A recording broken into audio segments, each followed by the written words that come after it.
कहानी है जो सबको सुनानी है, जलने वालों की तो रूह भी जलानी है। एक कहानी है जो सबको सुनानी है।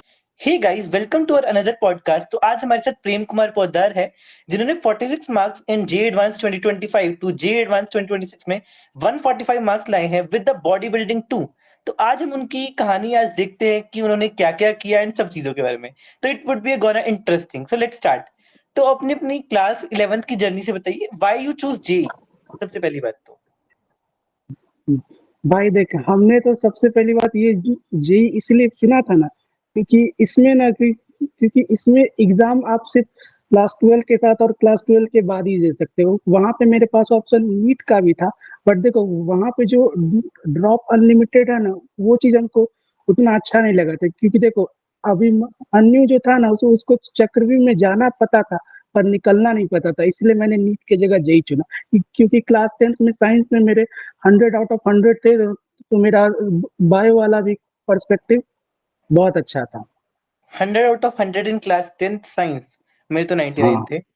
तो हम क्लास 11 से स्टार्ट करते हैं कि क्लास 11th ओके। की जर्नी आपसे कैसे स्टार्ट हुई, लाइक बैकलॉग्स थे या क्या था, पूरा जर्नी डिटेल बताइए। डिटेल में हम मतलब पहले बताएंगे कि देखो क्लास 10 में स्कोर मेरा अच्छा था, बट है ना उस टाइम ना थोड़ा घर की फाइनेंशियल कंडीशन थोड़ी खराब हो गई थी। उसके कारण हमको ना अपने गांव के गवर्नमेंट स्कूल में जाना पड़ा। अब यार ऑब्वियस सी बात है कि आप जब पढ़ाई में भी अच्छे हो बट स्टिल आपको वैसी जगह पे जो जाना पड़ रहा है, तो एक थोड़ा वो बहुत लाइफ का एक डाउन फेज था। तो ना उस टाइम हमने ना जैसे ऑनलाइन बैच को ले लिया कि अब यार कुछ तो किया जाए। तो वहां से मैंने क्लास 11th का जेई बैच ले लिया। फिर से वहां से मैंने की पढ़ाई। मतलब उस टाइम मतलब हमको ये भी नहीं पता था कि यार ये जेई आईआईटी मतलब ये एक्चुअल क्या है। इस एग्जाम को करने से मुझे कॉलेज मिलेगा या फिर मुझे जॉब मिलेगा, बट उतना मेरे को डिटेल में आइडिया नहीं था। लेकिन मैंने अपनी तैयारी स्टार्ट कर दी, क्लास 12 के स्टार्टिंग में धीरे धीरे पता चला। तो हम जब हाँ हाँ तो जब क्लास 11th में आए, तो यार ऑब्वियस सी बात है कि सबके तरफ मेरा भी वही हालत था भाई। मैं अपने स्कूल में अच्छा परफॉर्म कर रहा था, यहाँ पे अचानक अचानक से ऐसा लगा कि यार एकदम से वक्त ही पूरा बदल गया, कुछ समझ ही नहीं आ रहा। तो फिर हम जब लेकिन जब क्लासेस करते थे ना, तो उस टाइम हम एक चीज ध्यान दिए थे कि जैसे क्लास में जो टीचर जिस तरह से बोलते थे ना, डिसिप्लिन मेंटेन रखो। उस चीज पर मतलब मेरा फोकस स्टार्टिंग से ही था कि कि कि जब क्लास चलता था तो हम क्लास में कभी भी इस टाइप के फालतू के कमेंट नहीं करते थे कि सर आप ये टॉपिक कब पढ़ाइएगा, सर प्लीज रिपीट कर दो। आज तक मैंने कभी रिपीट नहीं टाइप किया। अगर अगर मतलब मेरे साथ बहुत होता था कि हमको चीजें समझ नहीं आती थी, तो हम क्लास के बाद उसको रिकॉर्डेड देखते थे पर कभी रिपीट नहीं, ये रूल था। और जब क्लास 11th में आए, हाँ तो सबसे ज्यादा चैलेंजिंग मेरे लिए मैथ्स हो गया था। क्योंकि मैथ्स में अचानक से आपको क्लास 11 की trigonometry, complex number, PNC, binomial theorem, ये जो बैक टू बैक पेज था ना, तो हम क्लास 11th में जो मेरा मेजर प्रॉब्लम था वो मैथ्स का था। मैथ्स में हम जैसे करते थे कि जैसे हम लोग की क्लास में सर स्टार्टिंग में बोल दिए थे कि मैथ्स के क्लास के दौरान आपको नोट्स वगैरह बनाना नहीं। तो हम क्लासेस के टाइम में नोट्स नहीं बनाते थे, एक रफ कॉपी रखते थे। रफ कॉपी पे क्वेश्चन को मैंने सॉल्व किया, और फिर जो नहीं समझ आ रहा है उसको देख रहा। उसके बाद जब क्लासेस खत्म होती थी तो वापस से रफ कॉपी पे कुछ सवाल को रीट्राई करता था। और ऐसा मोस्टली होता था कि बहुत चीजें मैथ्स में ना नहीं समझ आती थी, तो मैं फिर लेक्चर रिपीट पे देखता था। उसके बाद इतना करने के बाद मैं वापस क्लास नोट्स बनाता था। और जब क्लास नोट्स बनाता था, है तो क्लास नोट में जैसे जैसे टीचर लोग कहते हैं ना कि ऐसे सवाल नहीं सॉल्व करता है, मैं प्रॉपर वो सॉल्यूशन लिखता था, काटता था कि नहीं ऐसे नहीं करना है। बिकॉज ना हमको मतलब था कि जैसे आगे चल के हो सकता है मेरे को रिवीजन का टाइम ना मिले। इसलिए मैं सोचता था कि यार मल्टीपल टाइम्स रिवीजन, एक बार क्लास कर लिया, रफ पे कर दिया, नोट्स कर दिया, तो 3 बार ऐसे हो जाता था। तो मैंने मैथ्स के लिए और ऑर्गेनिक केमिस्ट्री के लिए, क्योंकि मैथ्स और ओसी बहुत ज्यादा डिफरेंट सब्जेक्ट हो जाता है। बाकी बाकी आप फिजिक्स और जैसे मोल वगैरह से फेमिलियर होते हो, हाँ जी। हाँ तो ना, हाँ तो फिर से क्लास 11 और देखो क्लास 11 और क्लास 12 की मैथ्स मैंने पूरी ऐसे ही चलाई, मतलब मैथ्स और ओसी का यही स्ट्रेटेजी था। फिजिक्स क्लास में वही क्लास के पैरेलली नोट्स बनाता था, जो चीजें नहीं समझ आई वो क्लास के बाद। आपने टेस्ट कितने दिए होंगे क्लास 11th में? अगर हम टेस्ट का बात करें तो क्लास 11th में मोर देन 90% टेस्ट दे देते थे, मार्क्स आए चाहे नहीं आए, टेस्ट हम कोशिश करते थे सारे दे देने का, एंड आपके भले ही क्लास कितने 11 भी लो मार्क्स। ओके, एंड आपके क्लास 11 में बैकलॉग्स रहे थे? हाँ, मतलब मेरा क्लास 11 का फिजिक्स ना रोटेशन तक अच्छा था। उस उसके बाद जो जो ब्रेक आया था ना दिवाली का, उसके बाद के जो चैप्टर्स थे ना, वहां पे मेरा वो बैकलॉग हो गया था। प्लस मेरा जो इनऑर्गेनिक केमिस्ट्री का ब्लॉक केमिस्ट्री था, वो वो पोर्शन बैकलॉग में चला गया। प्लस फिर से जो एक्चुअली था क्या ना कि क्लास 11th में मैंने ना, और मतलब क्लास और नोट्स वगैरह तो बनाए थे, लेकिन जो होता ना क्वेश्चन प्रैक्टिस मैं कर नहीं पाया। तो ना उसके कारण जैसे आपने सब कुछ किया भी है बट उतना कॉन्फिडेंट फील नहीं हो रहा था 12th में, बट स्टिल स्टार्ट कर दिया। ओके, एंड आपकी जैसे 11th ओवर हुई, तो आपको 11th हाँ में जी। ऐसे इतना कॉन्फिडेंस नहीं था, राइट? नहीं। एंड फिर आपके क्लास 12th में आपने क्या किया साथ में? क्लास हम क्लास 12th में मतलब वही सिंपल सा था कि अब सोचा कि अब है ना बैकलॉग बनने दूंगा नहीं। तो पर फिर से बन ना गए इस थे? हाँ बन गए थे वो ना हेल्थ, वो जो हेल्थ इशू था ना, वो क्लास 12th में पीक पे आया था। उसके बाद से ही मैंने ना थोड़ा सा हेल्थ और अपने बॉडी पे ध्यान देने लगा था जेई एडवांस के बाद। ओके, एंड आपकी जो सी बॉडी बिल्डिंग के बारे में मतलब आपने कैसे मैनेज किया विद JEE 2? मतलब हम अगर अगर हम पूरा डिटेल में बताए तो एट क्लास तक ना मैं बहुत ही वीक और पतला दुबला लड़का था। फिर ये जब बीच में जब लॉकडाउन लगा था तो स्कूल बंद हुआ था ना, तो ना उस टाइम वहाँ तो मतलब उस टाइम हम लोग के पास कुछ ऐसा काम नहीं था।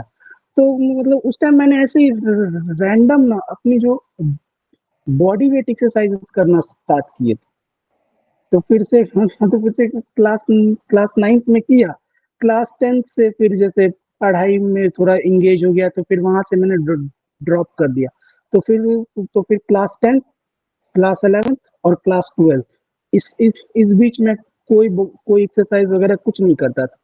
ओके। क्लास 12th के एंड में, मतलब क्लास 12th के ना मतलब 6 महीने बाद ना हमको ना थोड़ा सा मतलब हेल्थ इश्यूज आने लगे थे, हॉस्पिटल के चक्कर वगैरह भी काटने पड़ते थे, क्योंकि तो मतलब उसी के कारण ना एडवांस मेरा ना क्लास 12 के साथ ही बहुत बेकार चला गया था। मतलब हमको आज भी याद है, जब मेरा फर्स्ट टाइम जब जेई मेंस का पेपर देने जा रहे थे, उस दिन मतलब इतना ज्यादा हेल्थ खराब हो गया था, उल्टी वगैरह सब, वोमिटिंग नहीं होता, बहुत हो हम्म। रहा था। तो घर पे मतलब बोली मम्मी की अगर तुम ठीक फील नहीं कर रहा है तो छोड़ दो। तुम कहे मम्मी इतने 2 साल से पढ़ रहे हैं, छोड़ कैसे दे। तो हाँ, तो फिर से ना हेल्थ के कारण मतलब हमको इतना ज्यादा मतलब मैं पीछे हो गया ना कि अब मतलब कितने कितने दिन ऐसे होते थे कि नहीं कि हम ना बिल्कुल पढ़ाई नहीं करते थे। इनफैक्ट इनफैक्ट हमको ऐसा भी केस आया ना कि ना हॉस्पिटल में मैं एडमिट हूँ, वो जो सलाइन वगैरह चढ़ने की मतलब हम्म। नौबत आ गई थी। तो अब है ना उस केस में अब जब आते हो तो ऑब्वियस सी बात है, आप उस टाइम क्या पढ़ोगे, इतना हेल्थ भी खराब आपका मेंट, और खास बात है फिजिकल हेल्थ तो मैनेज हो जाती है जो आपके जो मेंटल क्योंकि हेल्थ। है तो मेंटल हेल्थ है तो क्लास 12 के बच्चे ही ना। अगर अचानक से आप स्कूल में अच्छे से आप जेई में आए, कुछ समझ नहीं आ रहा है, फिर भी आप कर रहे हो, करना चाह रहे हो, तो आप फिजिकली वीक होते जा रहे हो। तो फिर से हम जब ड्रॉप ईयर में आए ना, तब है ना हम सोचे कि नहीं, अब हमको थोड़ा चीजों को बैलेंस आउट करना पड़ेगा। तब है ना हम जैसे आज मेरे पास में का थोड़ा दूर था, वहाँ पे एक है ना ग्राउंड था, वहाँ जाके मैंने फिजिकल एक्टिविटी की। और जैसे और वो फिजिकल एक्टिविटी ना मैं सुबह किया करता था, मॉर्निंग में। ओके। मॉर्निंग में जैसे 6 बजे के आसपास गया और है ना 7:30 बजे मैं घर पे वापस आई, क्योंकि क्योंकि आने जाने में भी वॉकिंग हो जाती थी, तो है ना इसी चीज को मैंने ड्रॉप ईयर में कंटिन्यू किया। हमको मतलब ड्रॉप ईयर में केस ऐसा था कि अगर हम जैसे एक्सरसाइज करने नहीं ना जाते थे, तो फिर था कि उस दिन मैं ठीक से पढ़ नहीं पाते, क्योंकि आप आप ना इतने ज्यादा वीक हो जाते हो ना फिजिकली, ये हम्म। आपका एक तरीके से जो मोटिवेशन होता है, जो आपका मेंटल स्ट्रेंथ होता है, वही वही धीरे धीरे डाउन हो रहा था। हमको मतलब मतलब ये कहना ऐसा चाह रहे हो हमको कि आपने physical health and mental health पे कहीं ना कहीं अपने ड्रॉप ईयर में काम किया और पढ़ाई तो साथ साथ में करी। पढ़ाई तो मतलब क्लास 11-12 में भी करते थे, लेकिन वही बात है ना कि उतना ज्यादा कोप अप नहीं कर पाया, एक एक साथ चीजों को मैनेज नहीं कर ओके। पाया। एंड इस ड्रॉप बार ईयर में ना आपकी मैंने एंड इस क्या, बार आपकी एडवांस में कितनी रैंक आई है? इस बार मेरी एडवांस में 6786 रैंक आई है। एंड आप कहाँ जा रहे हो इस बार एडवांस के थ्रू? कौन से कॉलेज में? अभी तो अभी तो जैसे हमको मेरे को mathematics and computing IIT Jodhpur में मिली है तो एक्चुअली। आप मतलब हैप्पी हो उसके साथ? हाँ हैप्पी में, हाँ क्योंकि हैप्पी में इसीलिए हूँ क्योंकि ना हमको ना जैसे एमएनसी या फिर ना ईसीई ब्रांच में थोड़ा इंटरेस्ट था। तो हमको मतलब ऐसा था कि जैसे कॉलेज वगैरह मेरे को ओल्ड ओल्ड ओल्ड आईआईटी नहीं भी मिलेगी, क्योंकि मेरी रैंक पे ना हमको कानपुर में एरोस्पेस, आईआईटी बीएचयू में मैकेनिकल, और भी जैसे आईआईटी केजीपी, इन सब में बहुत अच्छे अच्छे ब्रांचेस मिल रहे थे, लेकिन वो वही था ना कि मेरे को ईसीई वगैरह और या एमएनसी नहीं मिल रहा था। तो फिर से मैंने ना इसका ऑप्शन दिया। हमको मतलब ऐसा था कि अगर ब्रांच अगर इलेक्ट्रिकल भी मिल जाए, जहाँ पे ना मैथ ड्रिवन ब्रांच, हाँ जी। तो तो मतलब मतलब कहने की math driven interest branch. Subject के साथ रहा कि एमएनसी या ईसी लेने, चाहे टॉप आईआईटीज ना मिले, अच्छी आईआईटी मिल जाए बस, है ना? हाँ एंड हाँ आपकी कोई डिस्ट्रैक्शन रही थी क्लास 11 ट्वेल्थ में थोड़ी बहुत? हाँ, क्लास 11-12 में मतलब डिस्ट्रैक्शन थी कि जैसे ना मैं ना जैसे हम जब क्लासेस करते हैं ना ऑनलाइन, हाँ तो क्लासेस में अब होता क्या है कि हम लोग अब सोचते हैं नहीं हम जाएंगे यूट्यूब पे जाके वन शॉट देखेंगे, या फिर जो माइंड में पाते हैं वो देखेंगे। अब है ना, अब मैं जाता तो था वो करने, और वहां जाके अब स्क्रॉल किए जा रहा हूँ, इतना ज्यादा टाइम वेस्ट होते जा रहा है। प्लस फिर से जो एक मेजर डिस्ट्रैक्शन थी ना, हमको ना जैसे मूवीज देखने का बहुत शौक। ओके। हाँ तो मतलब उसके कारण भी ना, जैसे क्योंकि अब फिल्म में क्या है कि जैसे हमको मतलब ऐसा तो था कि जैसे कोई कोई फिल्म आई है लेटेस्ट, अब हमको अब हमको घर पे नहीं देखना, अब हमको ले चलो सिनेमा हॉल, मुझे वहां दिख। तो मतलब कई बार, तो ये आदत थी, हमको लगता है कि वो आदत नहीं होती मेरे अंदर। उस ओके। टाइम था बचपना। अच्छा, तो आपकी कहीं ना कहीं डिस्ट्रैक्शन रही। एंड आपने 11th हम्म। करी, 12th करी, एंड आपकी 12th के साथ आपने कोई आईएसआई का इंसिडेंस बता रहे थे, क्या हुआ था? हाँ, आईएसआई कोलकाता, हम जैसे एक बात बताना चाहते हैं कि जैसे एक तो थे हम, मेरा स्कूल था गांव का गवर्नमेंट स्कूल, प्लस प्लस फिर से ना हम लोग के घर में ना किसी ने क्लास 10th भी नहीं किया। तो मतलब अब क्लास 10th भी नहीं किया है कि तो मतलब जो जो करना है हमको खुद से ही करना है, जो हमको मतलब चाहिए कि क्या होता है कैसे होता है। इनफैक्ट हम मेरे घर में लोगों को ना क्लास 12 के बाद पता चला कि मैं किस चीज की तैयारी कर रहा हूँ। ओके। तो वहाँ तो, हाँ, तो फिर से ऐसा था कि ना कि जैसे जो करना है खुद से करना। अब यार ऑब्वियस सी बात है कि जब वहाँ पे जब जब मैं फॉर्म भर रहा था ना, तो हम्म। आईएसआई कोलकाता में ना 20 स्टैट की जगह ना एम स्टैट कर दिया था। 20 स्टैट ओके। की जगह मैंने एम स्टैट कर दिया था, और फिर से उसको उसके पीछे का रीजन मेरा ये था कि जैसे हम लोग तो थे जेई बैकग्राउंड से, तो वहाँ पे जैसे क्या होता है कि जैसे आपको कौन सा कोर्स चाहिए, तो वहाँ होता है बीटेक और है ना एमटेक टाइप का। तो ना हम्म। हाँ, तो हमको लगा कि ये ना एम स्टैट का मतलब है ये B stat plus M stat, ये ना इंटीग्रेटेड वाला है। तो ओके। मैंने वो समझ के फॉर्म भर दिया। अब जब मैं वहाँ पेपर देने गया, तो हम जब वहाँ पेपर देने गए, तो हमको वहां पे भी नहीं पता चला। हम जब जैसे उसके ना 2 पेपर होते हैं, ओके। 2 पेपर होते हैं, और जैसे फर्स्ट पेपर जब मैं दे रहा था, तो ना स्टार्टिंग के ना कुछ क्वेश्चन मैथ्स में कैलकुलस वगैरह से थे ऑब्जेक्टिव पेपर में, तो ना उसको ना हमने ना सॉल्व कर दिया, मतलब उसको हम्म। ना हम सॉल्व कर दिए, और फिर से ना कुछ कुछ क्वेश्चन बिल्कुल ही समझ नहीं आते, क्योंकि ऑब्वियस सी बात है, वो ना पीजी वाला एग्जाम था। तो हमको ना ऐसा लगा क्या कि लगता है इसका इंक्लिनेशन ओलंपियाड टाइप का है, इसलिए लगता है मैंने नहीं पढ़ा था। जब मैं पेपर वन दे के आया, जब मैं बाहर बच्चों से मिला, और जब वो पेपर दिखा रहा है, तो फिर मैंने अपना पेपर उनका पेपर मैच किया, उनमें देखा कि यार इसमें आईटीएस का क्वेश्चन है, टैन टैन इनवर्स वाली चीज, मैंने कहा ये कौन सा पेपर है। हम्म। तो फिर जब वहाँ दिखाया, तब हमको पता चला कि भाई मेरा रॉन्ग पेपर है। फिर है ना हम वहाँ पे गए ऑफिस में, हम हम वहाँ पे एक चीज बोले कि अगर कोई एलकेजी क्लास का बच्चा कल को उठ के अगर आपका ये पेपर देने आ जाएगा, तो कम से कम आप जब फॉर्म हर भरवाते हो, तो कुछ डॉक्यूमेंट तो आपको सबमिट करवाने चाहिए ना, एल हम्म। एल एलिजिबिलिटी के लिए। अब जब वहां पे मैंने बी स्टेट की जगह एम स्टेट भरा, अगर लोग बोलते कि आपके पास कौन सी 3 साल की डिग्री है, आप बताओ, हाँ, तो वो हम बतानी हंस चाहिए कि हंस आपके पास बीटेक की कौन सी डिग्री है, कि आप एमस्टेट कर रहे हो, और लाइक एमटेक कर रहे हो। कम से कम हमसे जैसे देखिए, अगर किसी बच्चे को जेई देना है, तो वो क्लास 12 का जैसे वो मार्क्स 12th क्लास वगैरह का मतलब मांगता है पास ना। होना चाहिए। हाँ, मानता है ना। हम बोले कि अगर कोई एलकेजी क्लास का बच्चा कल को ये फॉर्म भरेगा, तो तब तो उस बच्चे को भी आप ले लोगे, क्योंकि आपको तो फीस से मतलब है। फिर यार हम बोले, 2 घंटा बैठे, हमको लगा कि अब कुछ नहीं होगा। उस दिन मतलब ऐसा हो गया था, क्योंकि एग्जाम आप जब सब कुछ जाते हो पढ़ के, घर वाले बाहर खड़े हैं धूप में, फिर जब हम्म। हम उस दिन मतलब मेरे साथ ऐसा था ना कि यार, मतलब आँख से मेरे आँसू रुक ही नहीं रहे, गिरते जा रहे हैं, गिरते जा रहे हैं, और प्लस मतलब सबके सामने अच्छा भी नहीं लग रहा है, हट्टा-कट्टा इंसान है और ऐसे रो रहा है।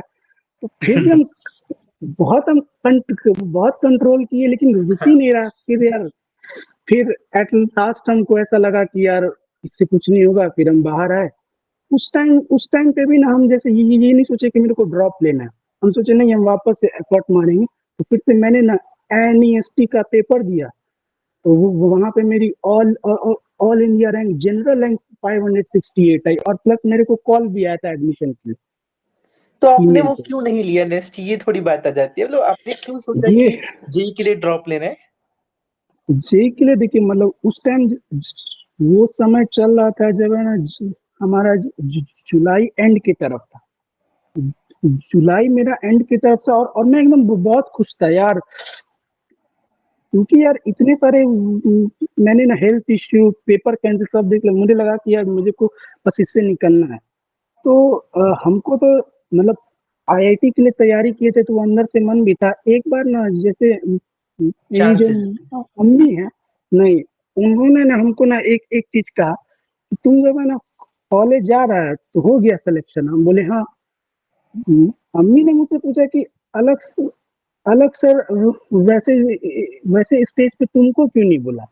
तो हम बोले मम्मी, उसके लिए ना ये जेई एडवांस निकालना पड़ता है, उन लोगों को बुलाते हैं। तो हाँ, मैं तो फिर मम्मी बोली कि तो फिर क्या हुआ, तुम्हारा हुआ नहीं। तो मैंने कहा मम्मी, मेरा वो एडवांस नहीं हुआ, दूसरा एग्जाम हुआ, वो भी अच्छा है। तो फिर तो फिर उस टाइम जब हम देखे ना, मम्मी को ये बोलते, क्योंकि अंदर से तो मन मेरा भी था। तब हमको लगा कि जब एक बार जब ये बात बोल दी ना मम्मी ने, हम सोचा अब ड्रॉप ही ले लेते ओके। हैं। एंड फिर आप थोड़ा ऑगस्ट ये के बता स्टार्टिंग सकते पे हैं कि था। मतलब रिवीजन प्लस टेस्ट कितना इम्पोर्टेंट है बच्चों के लिए। और फिर भी अगर हम बोले ना, अगर आज हम तुम्हारे सामने खड़े हैं ना, तो बस यही 2 चीज होती है, रिवीजन प्लस टेस्ट। देखो, सबसे पहली बात किसी भी वो बच्चे को ना ये दिमाग में कभी मत लाना कि यार एक काम करता हूँ ना, मेरा अभी रिवीजन पूरा नहीं हुआ है ना, मैंने क्वेश्चन प्रैक्टिस नहीं किया है, मेरा मॉड्यूल नहीं हुआ है, मैं पहले इसको कर लूंगा उसके बाद मैं टेस्ट दूंगा। सबसे बिगेस्ट मिस्टेक। ओके मतलब ये एक ऐसा मिस्टेक, देखो मैं एक चीज क्लियर कट बोलता हूँ कि एडवांस का जब तुम एग्जाम दोगे, कुछ ना कुछ चीज ना उस टाइम भी तुम्हारी छूटी रहेगी। हाँ वो तो छोटी रहती ये ही ये छूटी रहती है, ये हम्म छूटी रहती है, क्योंकि अभी इतने से अब अभी जितने बच्चे सेलेक्ट हो चुके आईआईटी में, सबसे पूछो क्या तुम्हारा सारा चैप्टर इक्वली स्ट्रांग थे, क्या तुम्हारा सब कुछ कंप्लीट था? कोई नहीं बोलेगा हाँ। जैसे मेरा एग्जांपल ले लो, मेरा भी कॉम्प्लेक्स एंड कोऑर्डिनेट आज तक अच्छे से डर नहीं है, बस मैं वो तो अगर रहती है। मैं अगर अपना बोलूँ ना, तो आज तक हमको पीएनसी और मैथ्स में तो प्रोबेबिलिटी नहीं समझना है। हाँ वो तो चैप्टर्स ही ऐसे है ना। हाँ, वो चैप्टर तो हाँ, तो मतलब मैं ये बोलना चाहता हूँ कि देखो, तुम जो अपना फाइनल एग्जाम दोगे वो भी तुम उस टाइम भी तुम्हारा कुछ ना कुछ छूटा होगा। इस चीज की प्रैक्टिस तुम अपने टेस्ट में कर लो, कि तुम्हारा चाहे कितना भी बैकलॉग हो, लेकिन तुमको टेस्ट सारे देना है। एक काम हम करते ना, हम कोई टेस्ट स्किप नहीं करते थे। मतलब स्किप करते ही नहीं थे। मतलब ऐसा टाइम था ना कि किसी किसी टेस्ट में तो इतने इतने बेकार हम्म नंबर आते थे ना कि वो अभी हम बोलेंगे तो अच्छा नहीं नहीं बोल लगेगा। सकते हो, अब तो आप कॉलेज से जा चुके, जल्द चल जाओगे ना, तो कोई दिक्कत नहीं, बोल मतलब लो। मतलब एक एक बात हम बोलेंगे कि जैसे एड जो ना एडवांस का जब फुल सिलेबस टेस्ट देते थे, तो एक हाँ तो 180 में से ना किसी में 10 नंबर भी आते थे। Okay and still you crack J advanced 2026 with the 145 marks. तो हमें अब आपकी किसी कहानी तरह से यही कंटिन्यूस देता था। हम्म तो आपकी कहानी से कहीं ना कहीं मुझे यही समझ आता है कि हमें कंसिस्टेंट डिसिप्लिन अपनी physical health and mental health पे फोकस करोगे तो चीजें हो हम्म, जाएंगी। इतना मुश्किल नहीं है, बच्चा कर सकता है। अगर आप इस बैकग्राउंड से होके कर पा रहे हो तो दूसरा बच्चा क्यों नहीं कर सकता, राइट? हाँ हाँ, ऑब्वियसली बिल्कुल कर सकता है। बच्चों के साथ एक मेजर प्रॉब्लम जो हम फेस किए हैं, मतलब हमको ऐसा लगा क्योंकि बहुत सारे बच्चे ना इंस्टा पे भी मुझे कनेक्ट करते हैं। वहां पे बच्चों के साथ प्रॉब्लम क्या है ना, क्योंकि ना बच्चे बहुत कंफ्यूज है कि हाँ वो क्या तो मैं इसको कर लूं मतलब कितने बच्चों ने हमसे यही पूछा कि ये आप बस मैं तो किताब देखो बता दो, मानता हूँ कि किताब किसी बता एक दो। मैं तो कहता हूँ किसी एक मटेरियल पे स्टिक कर लो, उसको ढंग से फॉलो कर लो, बस हो जाएगा। हाँ, मैं तो मतलब इसी मैं तो एक चीज बोलता हूँ कि तुम अपने क्लास नोट्स करो, पीवाईक्यू करो, डीपीपी करो, प्लस तुम्हारे जो मॉड्यूल है वो करो। वो कर लो। बुक्स देखो, बुक्स आप तब करो जब आपका ये सब चीज कंप्लीट हो जाए, और हाँ वही, इसको कंप्लीट करना इजी नहीं है। यही कंप्लीट करना, और ये एक बार नहीं करना, इसको 3-4 बार करना ताकि रिवाइज कर लें, बस एक बार हाँ, छोड़िए। बिल्कुल। हाँ जी।